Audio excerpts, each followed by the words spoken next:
Ration பருப்பில் சாம்பார் தான் பார்க்க போகிறோம். ஸோ நமக்கு தேவையான அளவுக்கு ரேஷன் பருப்பு எடுத்துக்கோங்க. அது கூடவே பார்த்திங்கன்னா கொஞ்சமாக வந்து பெருங்காயம், வெந்தயம், அதுக்கப்புறம் சீரகம் போட்டு நல்லா ஒரு 2 விசில் எடுத்துக்கோங்க. பருப்பு வந்து ஒன்றும் பாதியமாக தான் வேகணும், நல்லா வேகக்கூடாது.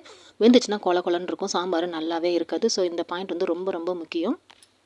அதுக்கப்புறம் தனியாக ஒரு கடாயில் ஆயில் ஆட் பண்ணி கடுகுந்தம்பருப்பு, கொஞ்சமாக சீரகம், கருவேப்பில்லை, அது கூட பார்த்தீங்கன்னா கொஞ்சமாக வந்து வெங்காயம், தக்காளி, கத்திரிக்காய், முருங்கைக்காய் ஆட் பண்ணியிருக்கேன். உங்களுக்கு என்ன காயெல்லாம் தேவையோ அதை நீங்கள் ஆட் பண்ணிக்கோங்க. அது கூடவே கொஞ்சமாக வந்து கல்லுப்பு போடுங்க. கல்லுப்பு தான் உடம்புக்கு நல்லது. எப்பவுமே கல்லுப்பு வந்து யூஸ் பண்ணுங்கள். நல்லா வந்து வதக்கிடுங்க. வதக்குனதுக்கு அப்புறம் நம்ம வேக வச்சுருக்க பருப்பை வந்து அடுப்பில் வச்சுட்டு அது கூடவே இந்த காய்கறியெல்லாம் ஆட் பண்ணிடுங்க. ஆட் பண்ணிவிட்டு அது கூடவே பார்த்தீங்கன்னா கொஞ்சமாக வந்து நம்ம கடையில் வாங்கின சாம்பார் பவுடர் கொஞ்சம் போட்டுக்கிட்டு, அதுக்கப்புறம் வீட்டில் அரைச்ச நம்ம குழம்பு பொடி இருக்குல்ல, அது வந்து கொஞ்சம் நிறைய ஆட் பண்ணிவிட்டு, அதுக்கப்புறம் தேவையான அளவுக்கு புளி கரைசல் ஊற்றிட்டேன்.